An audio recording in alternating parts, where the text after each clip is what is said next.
stand clear of the closing doors, please. Welcome to Subway Sports Talk. My name is Peter Kennedy, and I'm your host. Thank you so much, as always, for listening to SST on Apple Podcast app, Spotify, and on YouTube. We're here to talk about our Week 6 NFL picks, and it pains me to say, it truly hurts my feelings to say that our combined record after 5 weeks is 27-48. Ow! It hurts. It really hurts, but we're not giving up. PBS is not done yet.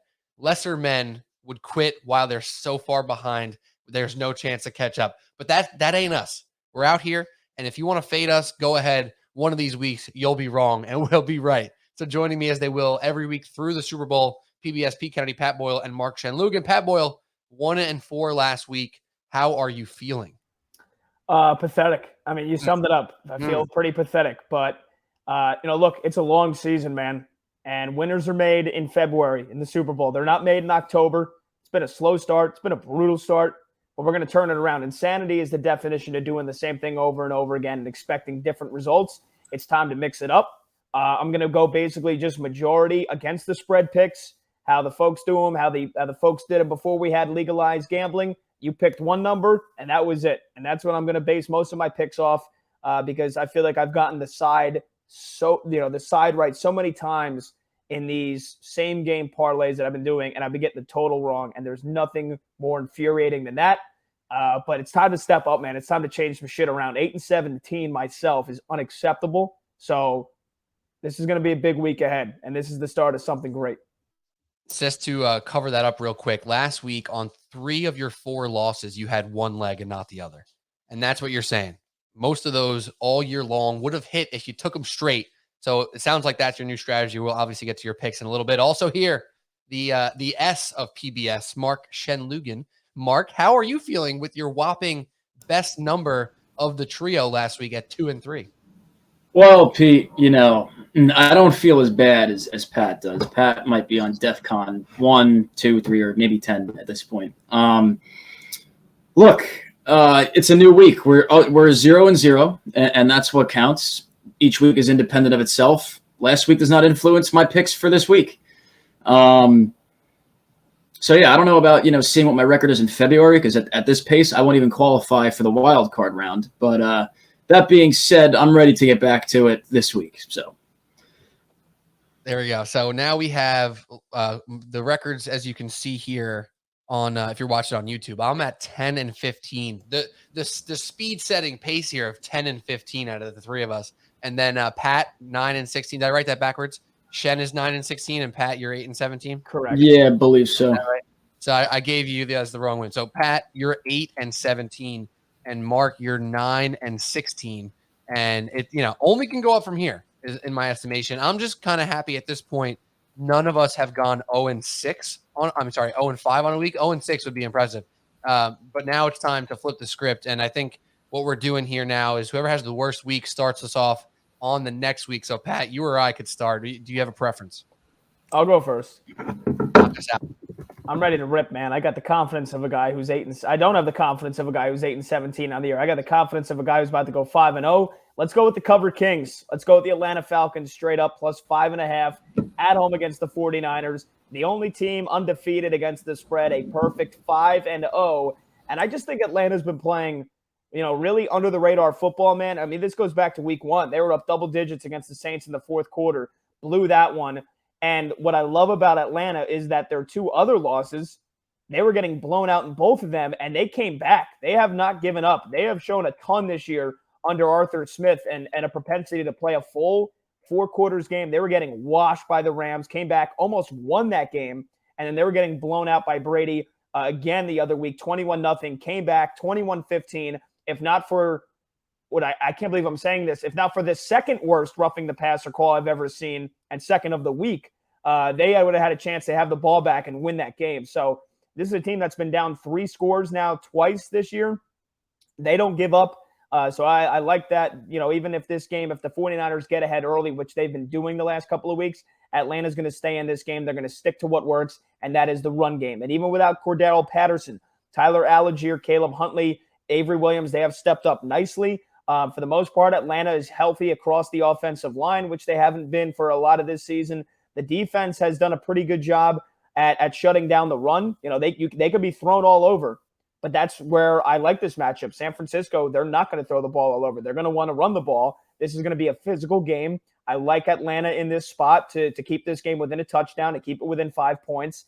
And I've been trying to fade San Francisco for the last couple of weeks, even though I love them, even though I said for months that going with Trey Lance was the worst decision. This team is a legit contender in the NFC with Garoppolo. They have proved that. That being said, I think they're due for either a letdown spot entirely, maybe losing this game, or this game to definitely be close. So give me the Falcons plus 5.5. They're going to stay undefeated against the spread.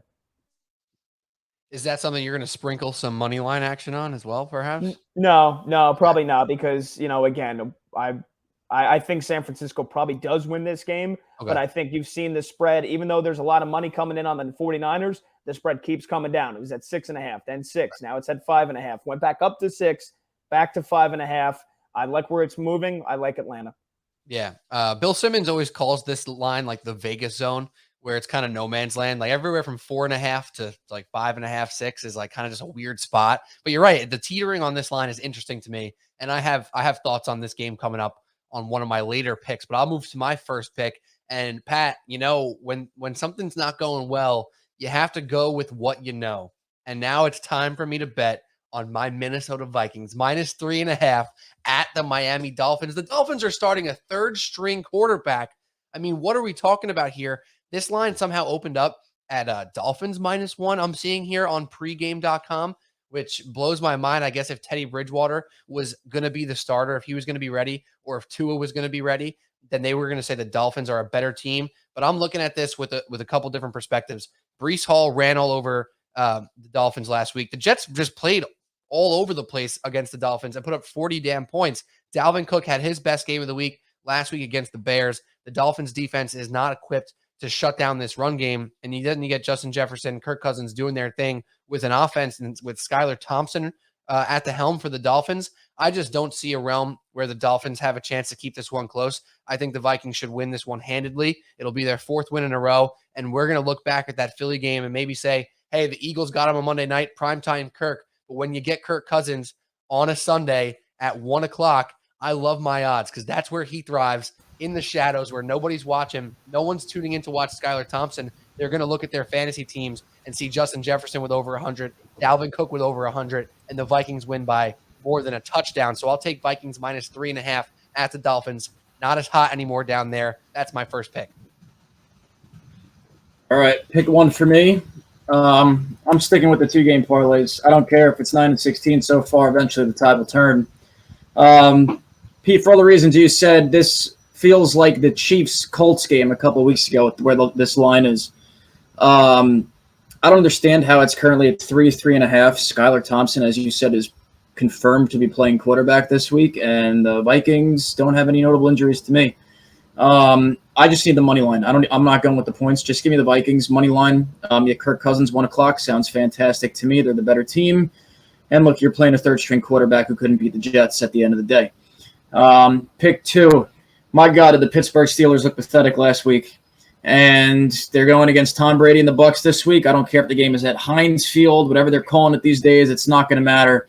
This Bucs defense has been pretty top of the line, in my opinion, so far throughout the season, outside of, the game against Kansas City. But who doesn't look pathetic against Kansas City at times? At some point, Brady and the Bucs have to play a complete game with offense, defense, and special teams. And if you can't do it against Kenny Pickett, then, man, I don't know when it's going to come. But for a Bucs money line and Vikings money line parlay at plus 100, I've been wrong the past 5 weeks thinking these are easy wins. But you know what? Plus 100, I think that's a lock.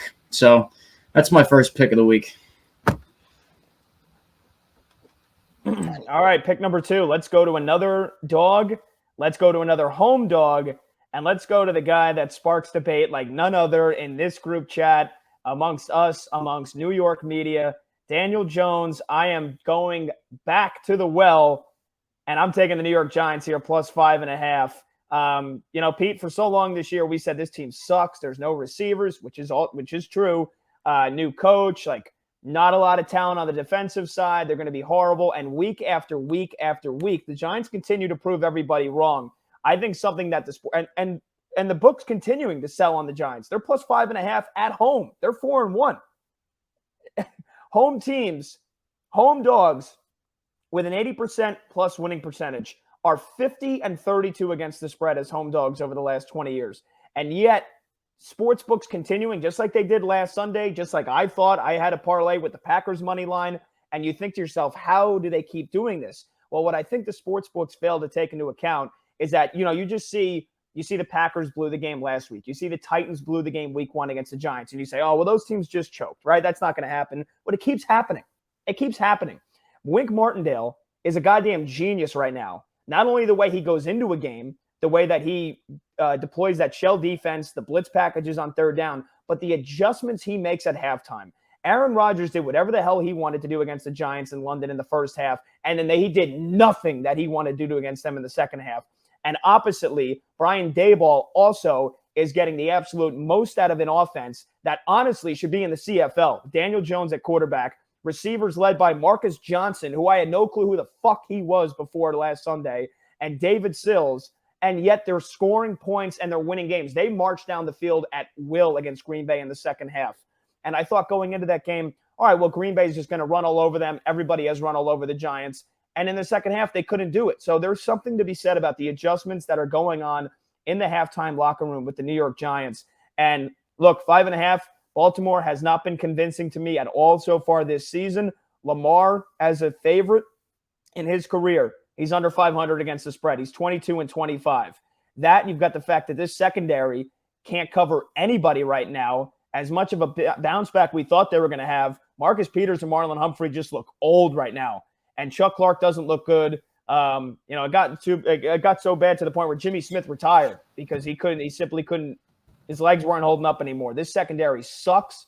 And again, is Daniel Jones going to take advantage and throw for 300 yards? No. But that being said, the Giants are going to get Saquon Barkley involved, the MVP so far for this team, and a surefire candidate for an MVP in the NFL, the way that he has carried this offense. They're going to run the ball with success. They're going to keep this game close. And if nothing else, I'm trusting that Daboll and Martindale are going to make the adjustments necessary at halftime to keep this game within a touchdown, to keep this game within the spread. Giants at home, the home dogs. I'm going to roll with them here, plus 5.5. Pat, I also have thoughts on that game coming up as well, so we'll hang tight for that. But as I mentioned before, I think one of us might have a winning week because my second pick is 49ers minus 5.5 at the Atlanta Falcons. The Falcons can't beat the spread forever. They're 5-0 against the spread right now, and this is why I like the 49ers. The Falcons' bread and butter is running the football. We know Cordero Patterson went out 2 weeks ago. It didn't completely stop them last week as they had an okay day on the ground, and they did fine against the Buccaneers. Pretty good run defense. I lost in that pick last week. This time, they're actually facing the best run defense in the NFL in the San Francisco 49ers. Just about 3 yards per carry for opponents against the 49ers right now. So it doesn't matter that the Falcons are a top 10 offense overall, yards per play. It's sneaky right now. I don't think it sneaks up on the 49ers. For as questionable as their offense has been throughout certain weeks of this season, their defense has been stellar. And I think they're going to shut down the Falcons in Atlanta. Mariota's turnover prone a little bit right now. That's been his only real big complaint, that and not being able to push the ball down the field. I think this is another one of those games where the Niners get up, running the ball with Jeff Wilson, doing their thing, and the defense clenches the throat of the Falcons here, and they don't have what it takes to do it on offense this time, right? The Bucs defense is good. It's been good for a long time. They let their foot off the gas, and the Falcons came back in that game.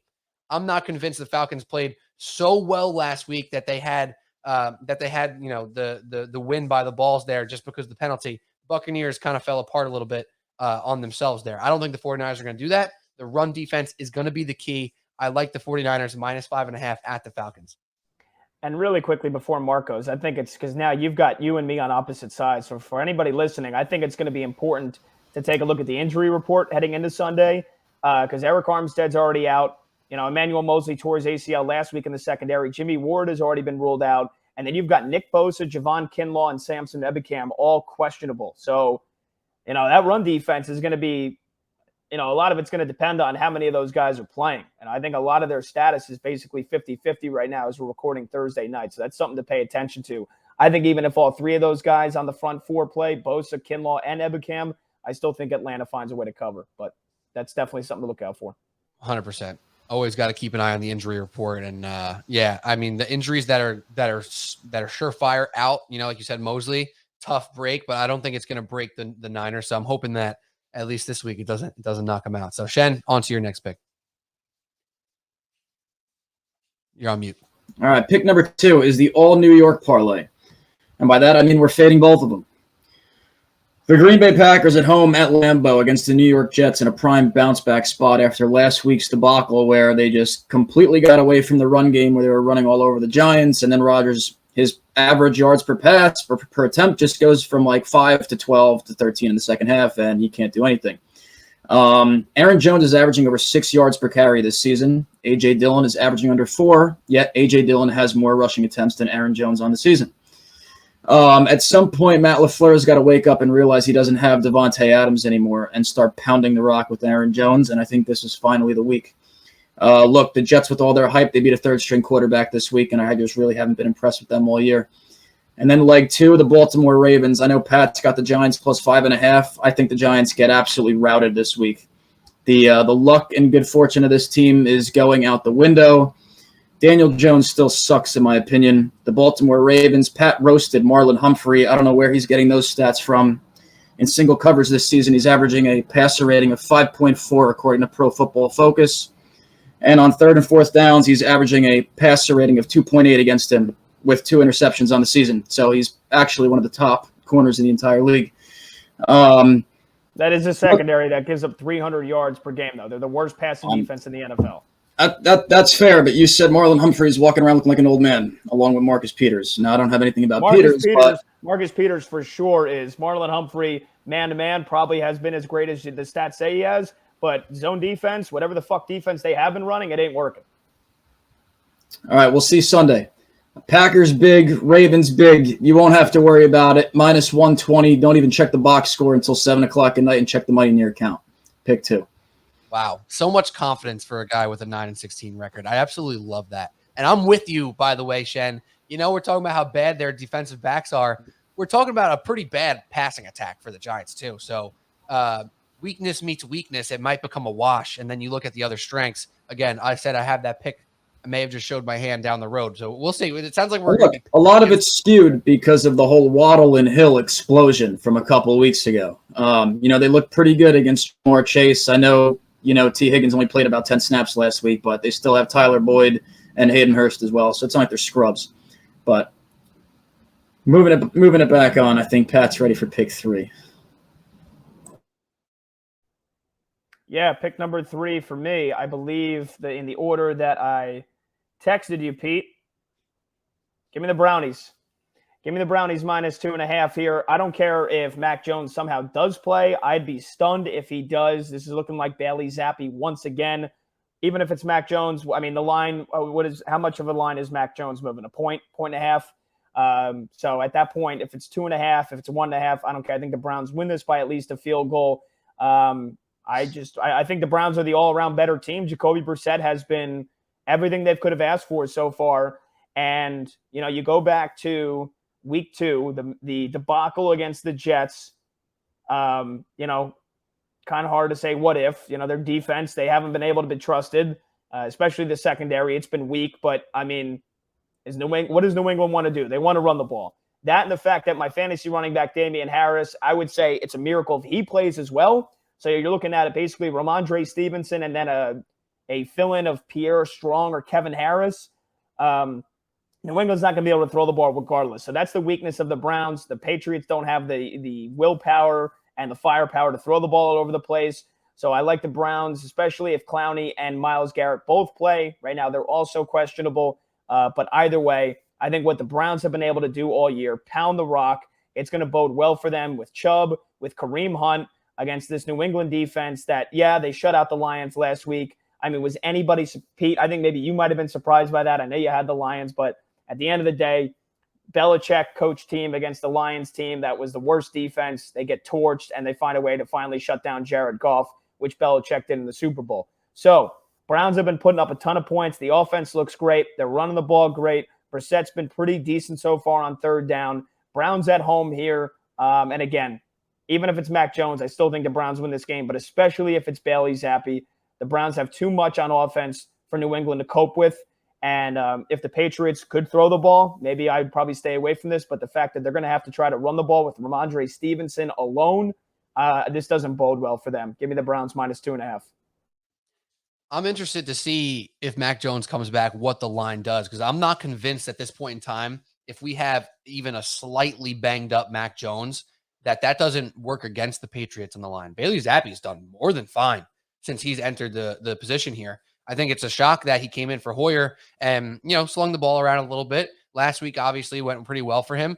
But I don't know 100% that line moves at all, Pat, if Mac Jones comes back. To your point, really. And I don't know if it goes the other way. It might all of a sudden be -3 if Mac Jones comes back. And I don't know if that's even a detriment on Mac Jones as a whole. It might just be right now with playing on a sore ankle or whatever it may be. But Zappi's been fine. And I do love Ramondre. I think they don't lose anything, Ramondre to Damian, handoff to handoff. But you're right. If it's just Ramondre, does he get now 25 carries? It'd be great for my fantasy team. Is it great for him and their team in general? Maybe.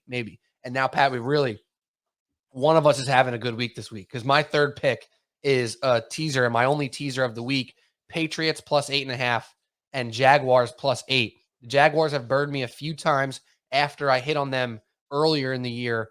Now they've obviously had two tough weeks in a row. With the Colts now, they own the Colts. The Texans own the Jaguars. The transitive property does not exist in the AFC South. So I'm going back to the well on the Jaguars against the Colts like I did when they dominated them just a few weeks ago. Trevor Lawrence had all those turnover issues with the rain. They're going to be in a dome. That won't be an issue. I think it's really important for them to get back on track here. And I think they have a better offense by a good margin than the Colts do. And I think they have a way better defense than the Colts do. The pass rush for the Jaguars is very strong. Josh Allen's been an absolute stud this year. And Matt Ryan can't freaking move. Put all those things together. I like the Jaguars at +2, but I love them at +8. And they're a perfect teaser leg through the 3, through the 7. I know that hasn't worked out beautifully every single week this year on all the picks, but it's worked out decently. I haven't always picked the right pairing, right? We talked about the teasers hitting one leg and not the other. That's why I like this one, Jaguars up to +8. I think they beat the Colts. I think they keep it close at minimum because the Colts don't have what it takes to blow out anybody right now. They're coming off a game against another good defense in the Broncos. They didn't even score one touchdown. I think it'll be similar enough to where the Jaguars at minimum keep it within 8. For the Patriots, little extra juice for Bill Belichick every time he plays those brownies, right? And I think with Jacoby Brissett being a quarterback he's well aware of and knows very well, he'll do enough to keep this one close. I don't think Brissett's going to swing the pill that much this week. Now, I do want to say this, Pat. Nick Chubb caught so much crap in the world of fantasy going into draft times this year. People are saying, oh, why do you even want Nick Chubb? He doesn't get any catches. He doesn't score that many touchdowns. He's been one of the best running backs in the league again this year. He's pretty much a lock to be an RB1 in fantasy every single year. He's right on that 8 to 11 range almost every year. He's scoring more touchdowns. He's an absolute stud. I just wanted to throw that out there. But that doesn't mean that the Browns are going to win by more than 8.5 points. So, Pat, even though we're against each other a little bit here, we can easily middle this one and both hit. I think the Patriots +8.5 with Bailey Zappi or Mac Jones can easily hit here. And the Browns have been putting up a lot of points. I don't know if that works out the same against the Patriots as they start to get a little bit of momentum defensively. They're coming off that dominant performance against a Lions offense that's been one of the best offenses in the league this year to this point. Then they got absolutely shut out. I think they're going to have a strategy to slow down the run and force Brissett to do things he doesn't want to do. So I think, the Browns could win this game. I think the Patriots will keep it close, have a chance to win themselves. So I'm going Patriots +8.5, Jaguars +8, standard teaser, 6 points each, -120. All right. Guess it's over to me. Pick 3. I think one of the hottest teams in the league, another two-game parlay. We're going to go San Francisco 49ers money line at the Falcons. Look, I think Pat mentioned that that the 49ers defense is a little bit banged up, but still I think they've got more than enough to beat the Atlanta Falcons. They still don't know how to use Kyle Pitts, who should be back this week, but you never know how effective he's going to be with the hammy. Cordero Patterson's still out, and the 49ers are good at stopping the run. And combine that with the fact that Jimmy G seems to be game managing, ball controlling his way to victories, with Jeff Wilson running well and Deebo Samuel doing his thing. I don't see the 49ers having much of an issue continuing their 2-game win streak, making it a 3-game win streak this week down in Atlanta. And, we're in week 6, Pete. I've said this 5 weeks straight. I'm going to keep riding the Philadelphia Eagles until the wheels fall off. At 5-0, I'm assuming it's going to be 6-0. Look, I know the Dallas Cowboys have won a number of games with Cooper Rush. They haven't lost actually a game yet that he started. But last week he threw for, 100 yards, and they somehow got a win over the Los Angeles Rams, who just look miserable on offense right now. Their defense was not the problem in that game. Their offense is absolutely pathetic. And the Philadelphia Eagles are a top 5 unit both on the offensive line and the defensive line. So a lot of people think that Dallas, coming into this game, may continue riding this magical wave of Cooper Rush. I think they're about to run into a buzzsaw this Sunday, and the Eagles are going to make a huge statement. Go Birds, fly Eagles, fly, whatever you want to say. Eagles big time with the 49ers this week, -105, pick 3. And just to quickly aside, Pat, before you jump into your next pick here, I said I didn't have the number up in front of me before. It is actually 3 yards on the dot per carry right now for the 49ers defense. I mean, that's off the charts, 3 yards per carry. And I know, like you said, Pat, you went through the injury report. Everybody on that D-line is questionable right now, if not counting Armstead, who's out. But, I mean, this defense and D'Amico Ryans has been plug and replace all over the place, and they've been really freaking good. I trust him and that defense as much as any unit in the league right now. Fred Warner cleaning it up all the time. I mean, if Bosa goes, Kinlaw goes, you're going to feel really good about it, but I think you feel decent anyway. So Shen, I'm with you, but let's quickly just look at the picks here. If you're on YouTube, you can see them. We got picks here, 3 each right now. Shen, you're sticking with the money line parlay action. Pat, you're all straights right now. I got 2 straights and a teaser. How are we feeling right now, Pat? How do we feel that you and I are kind of head-to-head on a couple picks, and Shen also getting in on the anti-Pat stances as well? Yeah, well, I think first, because I just saw Mark put this in the chat. I don't know. I think this is the second week in a row you've done this. You spelled the Packers. You got like some the Packers. You got some dyslexia going on there. Just type so fast, you know what I mean? But, dude, I think you said it best. One way or another, one of us is going to have a good week, right? So, look, as long as one of us gets on a roll, that's all that matters. But I'm just simplifying things, man. I'm simplifying things, and I'm looking at it. At the end of the day, we've said the big trends this year, the big themes. Underdogs are having one of their best seasons in the last 2 decades. Unders are having one of the best seasons in the past 2 decades. So, I've got a couple of big dogs here at home. On a week-to-week basis, the Ravens haven't shown me enough to blow teams out. The 49ers, outside of blowing out Carolina, I mean, yeah, they looked phenomenal last week. They crushed the Rams, which they always do. You only got to go back a couple of weeks to, they lost to Denver, who looks like they're one of the worst teams in the league right now. So any given Sunday, I'm going to trust the teams at home, the home dogs, to keep these close. And I feel pretty good about these picks. And I got another one that's going to go against Mark to finish up. But if we move on to here to pick number 4, this is a must-play every single time for me when teams like this get together. I said I'm going to mostly stick to against the spread, but when it's Chiefs-Bills, you got to go with the same game teaser every single day of the week and twice on Sunday. Give me the Chiefs plus 7.5, and let's get the over down to 45.5. That is -110 odds. Here we go. Some stats for you. Bills, Chiefs, Mahomes, and Allen. First off, Patrick Mahomes has never been a home underdog in his career. So it's looking like that's going to be the first time you're going to see that. Second, between these two, the last 4 matchups, the over is 3-1, and it's gone over by an average of 5 points per game. This total right now is 53.5. It would be the lowest total of the 5 meetings between these 2 teams. Mahomes, when he is a field goal favorite or less, and again, he's an underdog at home for the first time in his career, he is 13-2 against the spread. Now, one of those losses was last year when he was a 2.5-point favorite and Buffalo came into Kansas City and crushed him by 18. I think this is much different. I think you saw that Kansas City plays as well when they play emotionally as just about any other team, especially any other Super Bowl contender in the NFL. There was a lot riding for him when they went into Tampa Bay, the spot where they lost that Super Bowl game, and that offense was the best we've seen it maybe in the last 5 years. I mean, Tampa Bay, arguably top 3, if not the best defense in the National Football League, could not stop them to save their lives. And now you've got everything. Oh, now it's the Bills year. The Bills are the favorites. The Bills crushed them last year here at home. This is going to be a big emotional game for Mahomes. He gets up for these more so than anybody else. So I think just off of that, Kansas City, I feel comfortable backing them. Then you have the fact that they're essentially healthy across the board. Maybe the only one that's questionable, Frank Clark on the defensive front.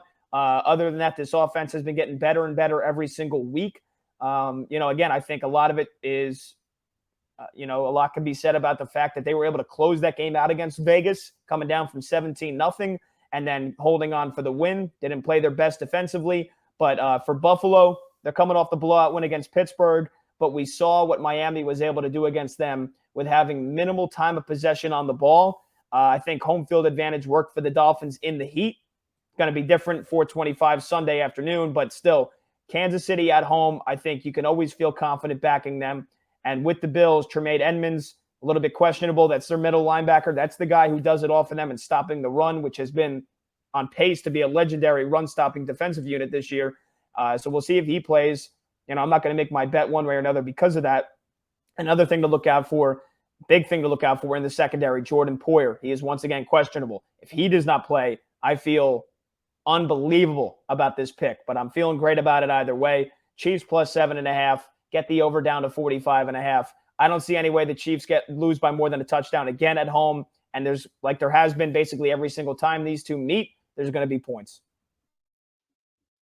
I'm with you there. I don't have that game as one of my picks here, but I do love the Chiefs in this one too. They seem to have a nice locked in mentality here where Mahomes is ripping, the offense is ripping, the defense looks pretty strong. I like this pick a lot here too. And I think if you're going to run this out for anyone out there, if you like the Chiefs at this number that Pat has, you take them at +2, you get the money line, you just sprinkle them all over the place because why not? The Bills have been one of the best teams in the league this year, but it's not like they're absolutely ripping week after week like we thought they would. They had some huge plays last week, but they're not quite as dominant as we thought they were going to be after they dominated the Rams in week 1. So I love this, Pat. I like this pick, and it's a vintage Patty Boyle special, so I like it. All right, on to my fourth pick here. I'm going Panthers plus 10 at the Rams. So here's some numbers for you guys. Now, there have been 32 teams that have fired their coach during the regular season since 2003. All right. In the games following the firing, those teams have gone 15-17 straight up and 17-15 against the spread. Now, that's not a spectacular number, right? It's still a winning number, 17-15. But here's the difference.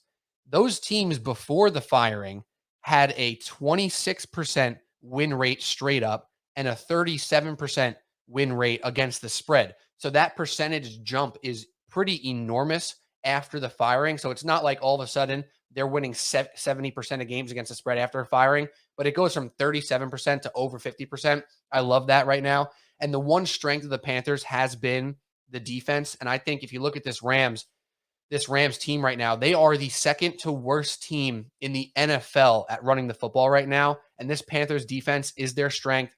They're going to continue to stop the run of the Rams. Now, are they going to be able to completely shut down Cooper Kupp? Probably not. Nobody's able to, right? I don't expect the Panthers to win this game, but to cover 10 points against a Rams offense that's been really a shell of itself to this point. I mean, I said they're second to worst in rushing efficiency. They're 27th as well in passing yards per play. So this Rams offense has been bad. The Panthers defense is their strength, their only strength, because their offense has been bad as well. They're one of the worst teams on offense. So I think getting the 10 points makes you feel really good. This defensive front for the Panthers is pretty strong. If McCaffrey can get going a little bit again, and Baker Mayfield doesn't look like an absolute disaster at quarterback with a little bit extra juice and Steve Wilkes stepping in as coach. And what a huge win, them not naming Ben McAdoo as the interim coach. So I love the Panthers plus 10 here off the firing. I'm not expecting them to come out, light the world on fire and win, but I'm expecting them to keep it close and cover that 10 points. So Panthers plus 10 at the Rams. That is my fourth pick. All right, pick 4 for me. Alluded to it earlier. Going to go Aaron Jones anytime touchdown this week against the New York Jets. I think is a big focal point of the offense this week for the Green Bay Packers.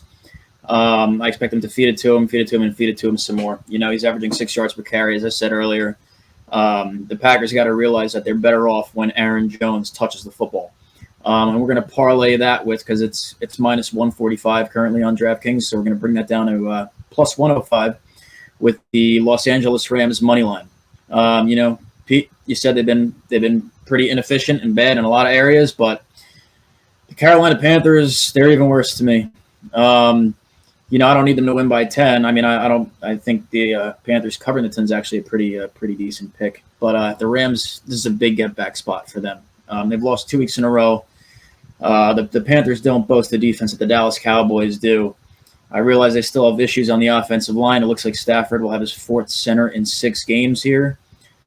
But at some point, look, are they getting beat by P.J. Walker bad? I don't think they're that bad yet. So give me the Los Angeles Rams to win. Combine that with Aaron Jones to get in the end zone this week via through the air on the ground at playing. That gives you plus 105 total.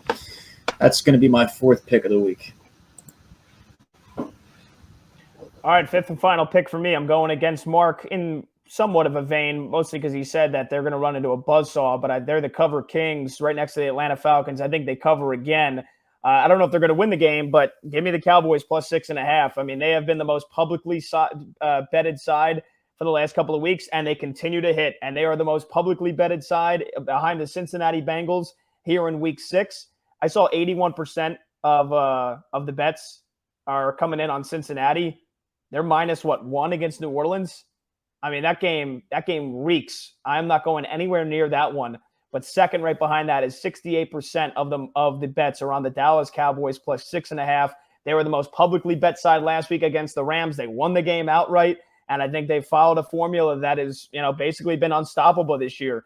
And that is Dan Quinn's defense has been just absolutely absurd, led by Micah Parsons, who is a little bit banged up this week in practice. He's going to play. He was limited on Thursday. They're just managing his workload. DeMarcus Lawrence was also limited in practice. They're both going to play, and this defense has just been firing on all cylinders right now, getting to the quarterback, stopping the run. They have been unstoppable. They're holding teams to just 219 yards in the air, and especially on third down, they have been incredible. And in the last 4 weeks, they did it against Cincinnati. They did it again. They shut down the Giants on Monday night, where everybody thought, hey, this is the Giants' time. I thought the Giants were going to keep that game within a touchdown. They did, but then they blow out the Washington Commanders, and then they follow that up with a superb win on the road against the Rams. Now they're on the road Sunday night against the Eagles, who are the only undefeated team left in football. I think the Cowboys once again keep this close. Cooper Rush, say what you will about him. He's undefeated against the spread in his career. He's 5-0. He's one of 4 quarterbacks to do that in the history of football. The other ones, Roethlisberger, Kurt Warner, Patrick Mahomes. So say what you will about Cooper Rush. The guy can cover. The Cowboys, since the start of last season, they are the number 1 team against the spread at 17-6. And I think even though they haven't made it look pretty, they have found a way. CeeDee Lamb has starting to turn into that number 1 receiver. The duo of Zeke and Tony Pollard has been working great running the football. The offensive line is starting to come into shape. And I think that 6.5 is just too much for an interdivisional game in a primetime spot with a defense that has played as well as them. Jalen Hurts, he's been fantastic. He has. But there's questionables all over that Eagles offensive line right now. And I think that what they want to do in terms of running the football, the Cowboys are going to have an answer for. And then the big thing is going to be how Trayvon Diggs in that secondary line up and try to stop A.J. Brown. I wouldn't be stunned if the Cowboys win this game outright and ruin one of Mark's picks, but I think they absolutely cover 6.5 on Sunday Night Football. I think this game's going to be a war. I wonder what those quarterbacks' records are in Game 6 of covering the spread. Just curious. That's not a shot at Pat. No, it's just a funny thing. I'm just wondering in general what it is. You said there's 5 people total. But yeah, we'll see. Should be an interesting game Sunday night. I was very close to making this one of my picks, Pat. So we would have been on the same page here. I was going to go Cowboys, and then last second I decided not to, and I'm going against you instead. Instead of staying with you for one pick, I'm going to stay true to the trend of Week 6 And with my 5th pick, I'm going with the Baltimore Ravens -5.5 at the New York Giants. And it's hard to argue a lot of your picks here, Pat. I mean, a lot of your points there on why the Giants can cover this game up and why they've been playing well and why the defense has been good. Well, one of the negatives to the Giants defense this year has been the run defense. They're giving up 5 yards a carry right now. That's 6th worst in the entire league. So I think the Ravens can run the ball on them. I think they're going to put up points. And I think this is one of those moments where the Giants' story, after beating the Packers on this big-time moment, now traveling back from London and having that big-time victory, there's a chance for a letdown spot here. Plus, the Ravens played their game on Sunday against the Bengals.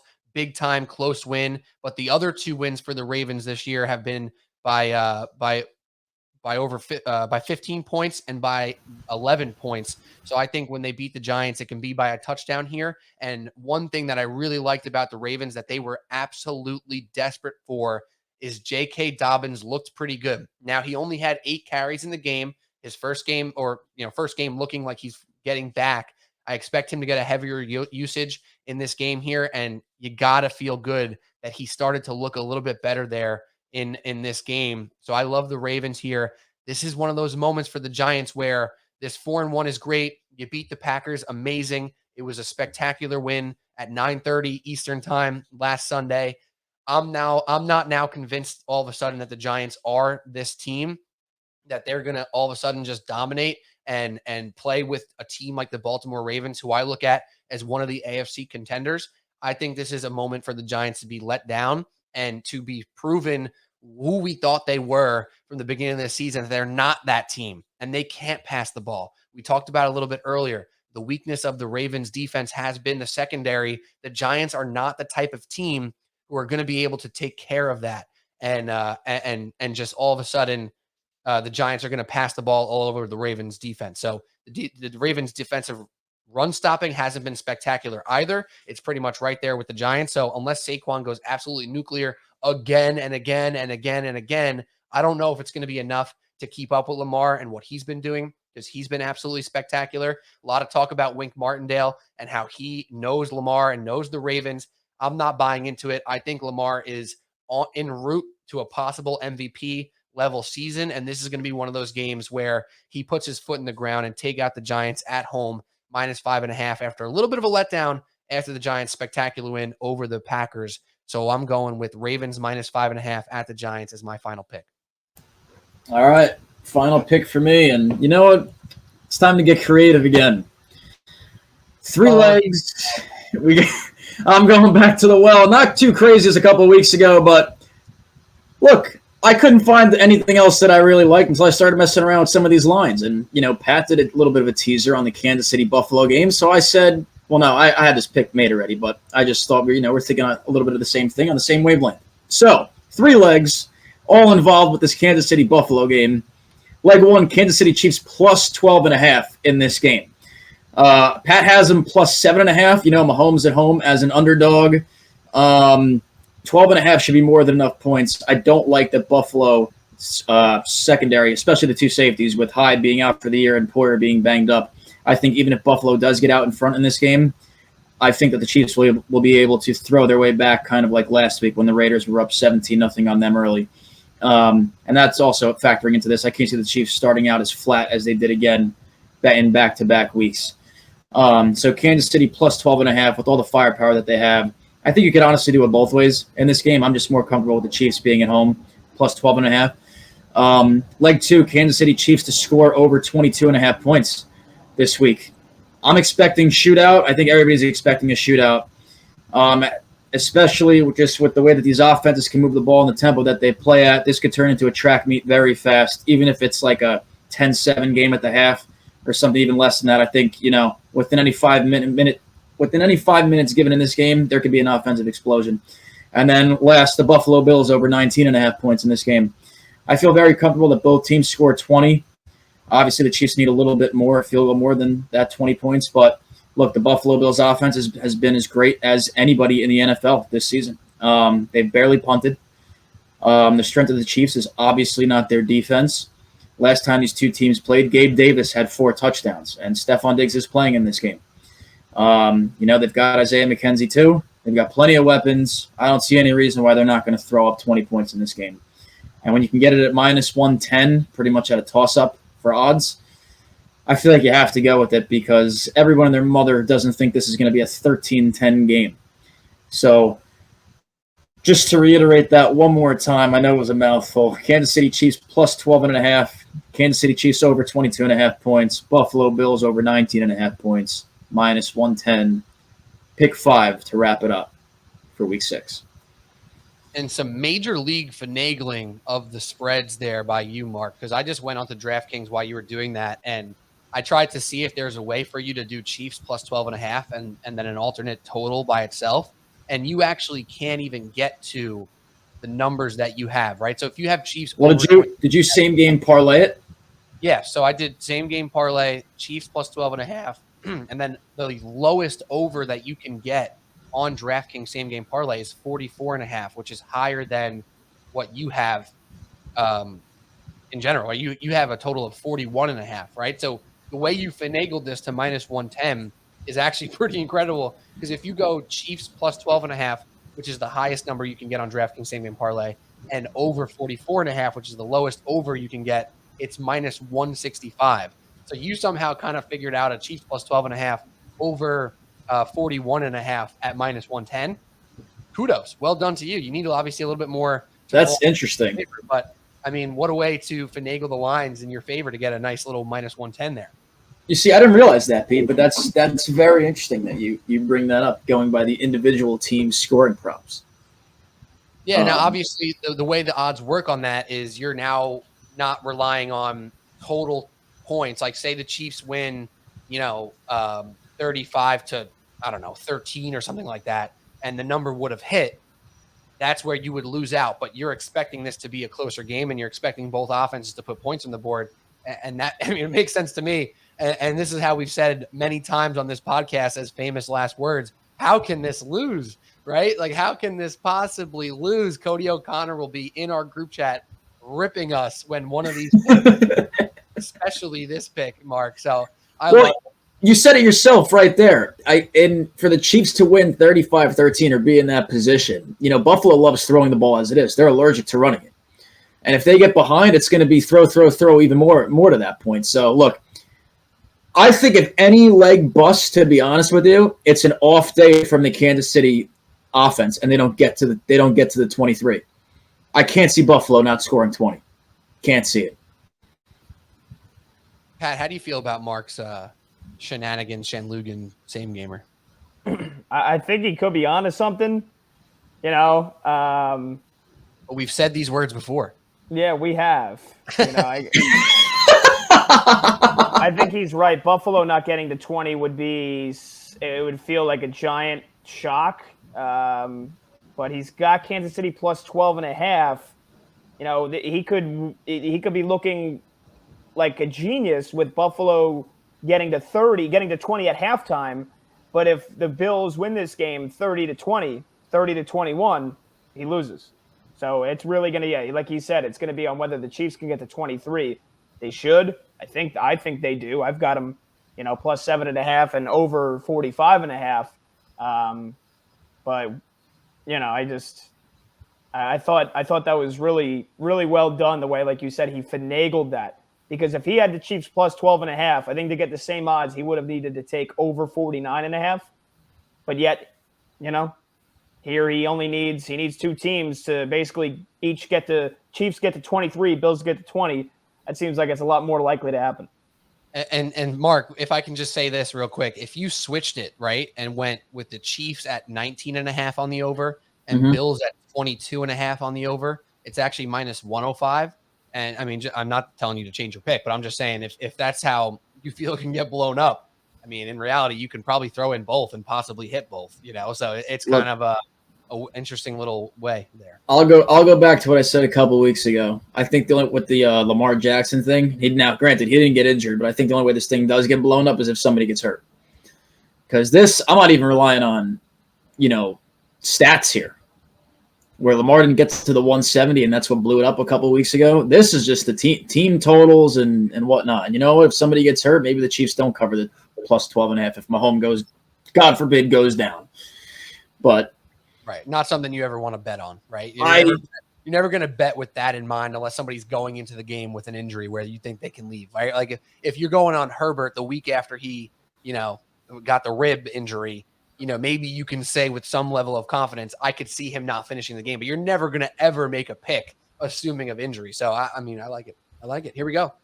Here we are, week 6 picks. We're feeling good.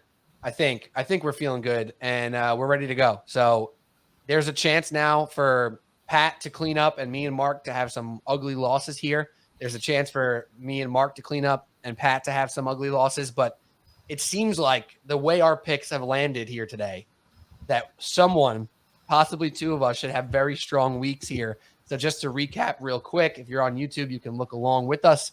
We got me, Vikings -3.5 at the Dolphins, 49ers -5.5 at the Falcons, Patriots and Jaguars teaser, Patriots +8.5, Jaguars +8, Panthers +10 at the Rams, Ravens -5.5 at the Giants. For Pat, we got the Falcons +5.5 at the 49 versus the 49ers, Giants +5.5 versus the Ravens, Browns -2.5 versus Patriots, Chiefs +7.5 and the over 45.5, Cowboys +6.5 at the Eagles, and Shen, last but not least, Vikings and Bucks moneyline parlay +100, Packers and Ravens moneyline parlay -120, 49ers and Eagles moneyline parlay -105, Aaron Jones anytime touchdown and Rams moneyline +105, and then the Chiefs Bills special, Chiefs +12.5 and over 22.5, Bills over 19.5. There we go. Any last words before we say goodbye, my friends? 5-0, baby. Let's have a week. Coming. I mean, I don't know what else to say at this point. We've been given these, sign-off messages for 5 straight weeks, and my God, we're what? What was the graphic? 27 and 48?